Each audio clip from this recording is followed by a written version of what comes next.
It has been a very rough day for Rec Room Incorporated.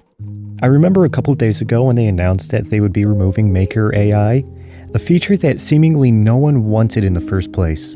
People started to believe the game might be healing and be on a path to go back to its roots. But today, the CEO of the company, Nick, along with the CCO, Gribbly, sent out a very saddening blog post. Rec Room, as of August 25th, 2025, has laid off nearly half of their team. The post reads, "Today, Nick and I made the difficult decision to lay off roughly half the Rec Room team. This is not a reflection of those individuals who are amongst the most talented people we've worked with in the industry. This is a business necessity based on the financial trajectory of the company. This reflects a round of layoffs that happened a couple months ago. Then, Rec Room laid off 16% of their staff, which also included some of the most well-known and talented employees. But how did this even happen?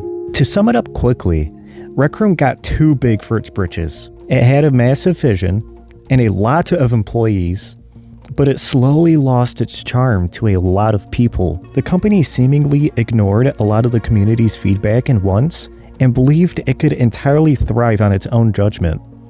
I remember a couple months ago when Sean, who was also sadly laid off, practically stated on one of Rec Room's Discord servers that the company completely disregards a lot of the community's feedback because the community hates any type of change to the game, in reference to Maker AI. But after laying off 50% of the employees, one of the higher-ups has finally come out and announced that the company would focus less on Maker AI and directly serve the platform's best creators. What do you know about that? If you want another video where I cover the community's ones for the game, let me know and I'll try to make one. But yes, the company got too big for its own good, and everything began to collapse. Quoting today's blog post again, "We invested heavily in creation tools across PC, VR, consoles, and mobile, but the reality has been harsh. The most impactful creation comes almost entirely from creators on PC using mouse and keyboard and studio and VR. At the same time, those lower-powered devices still produced millions of pieces of content.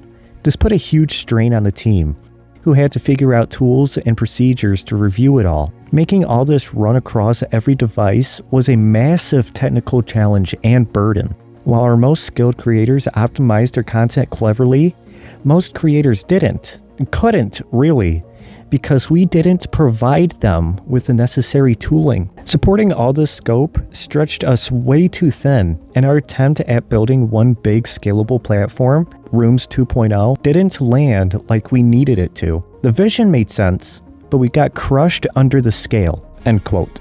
I know Rec Room is attacked constantly, and I'm no exception in getting annoyed at their changes. But I do hope that they bounce back from this somehow. I have made some great memories on the game, all the way back to 2018 on my PS4 when I first heard about the game, and I have built my entire YouTube channel around Rec Room.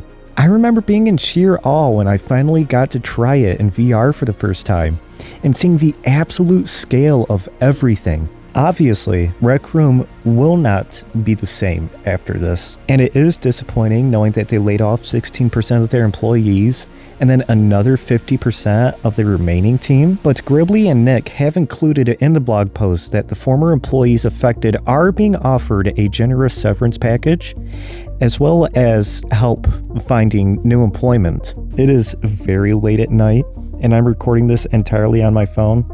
I just found some random USB mic that I'm using. I hope it doesn't sound terrible. So yeah, thank you for watching. God bless you. I'm going to sleep.